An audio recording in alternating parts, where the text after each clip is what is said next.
تیسرا مسئلہ رسولوں پر ایمان لانا۔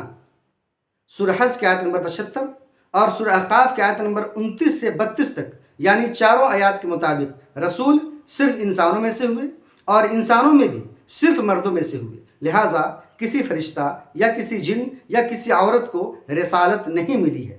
ہاں، جنوں میں ڈرانے والے ہوئے ہیں اور عورتوں میں صدیقات ہوئی ہیں، جیسا کہ مریم علیہ الصلوۃ والتسلیم کو سورہ مائدہ کی آیت نمبر 75 میں صدیقہ کہا گیا ہے۔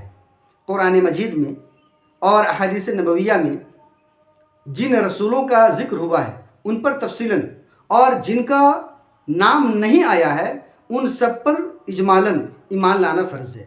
کسی بھی رسول کا انکار کر دینے والا مسلمان نہیں رہ جاتا، اور رسول اکرم محمد صلی اللہ علیہ وسلم کو نبی بنائے جانے کے بعد جتنے بھی لوگ ہوئے یا ہوں گے ان کا تعلق چاہے جس بھی مذہب سے ہو، وہ اس وقت تک جہنم سے نہیں بچ سکتے اور جنت میں نہیں جا سکتے جب تک کہ رسالت محمدیہ اور شریعت محمدیہ کو قبول نہ کر لیں۔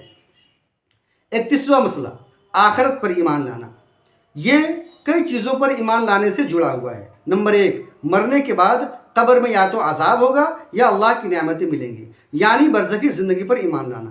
دوسری چیز، مرنے کے بعد چاہے انسان کو قبر میں دفن کیا جائے یا اسے جلا دیا جائے یا کوئی جانور نگل جائے یا کھا جائے، ان سب کو دوبارہ زندہ کیا جائے گا۔ تیسری چیز، قیامت کے دن روحیں دنیاوی جسموں کے اندر ڈالی جائیں گی، یہ نہیں کہ ان روحوں کو نئے جسموں کے اندر ڈالا جائے گا۔ چوتھی چیز، میدان حشر پر ایمان۔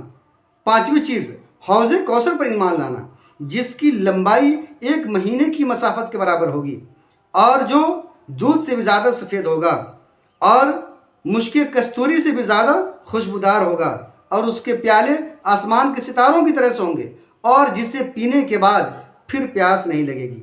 چھٹی چیز، اعمال کا وزن کیا جائے گا اور ان رجسٹروں کا بھی وزن کیا جائے گا جن میں اعمال لکھے ہوئے ہوں گے۔ ساتویں چیز، پل صراط پر ایمان لانا۔ یہ پل صراط جہنم پر رکھا جائے گا، اس پل کو پار کر کے ہی لوگ جنت تک پہنچیں گے۔ لوگ اپنے اعمال کے حساب سے اسے پار کریں گے، کوئی بجلی کی طرح سے پار کرے گا، کوئی ہوا کی طرح سے پار کرے گا، کوئی گھسٹتے ہوئے پار کرے گا اور کوئی جہنم میں گر جائے گا، اور رسولوں کو بھی اس پل سے گزرنا ہوگا۔ آٹھویں چیز، شفاعت کبریٰ یعنی مقام محمود پر ایمان لانا۔ نویں چیز، اللہ کی اجازت سے شفاعتیں نصیب ہوں گی۔ جو لوگ جہنم کے مستحق ہو چکے ہوں گے ان کے لیے بھی شفاعت ہوگی، جو جنت میں جائیں گے لیکن ان کے درجات کی بلندی کے لیے اور ثواب میں اضافے کے لیے بھی شفاعت ہوگی، اور جو لوگ جنت میں جائیں گے لیکن بغیر حساب و کتاب جنت میں جائیں اس کے لیے بھی شفاعت ہوگی، اور نبی کی شفاعت سے ابو طالب کے عذاب میں تخفیف ہوگی، اور آپ صلی اللہ علیہ وسلم کی شفاعت سے جہنم میں جل رہے لوگوں کو بھی نکالا جائے گا، اور یہ شفاعت نبیوں کو، فرشتوں کو اور مومنوں کو بھی نصیب ہوگی۔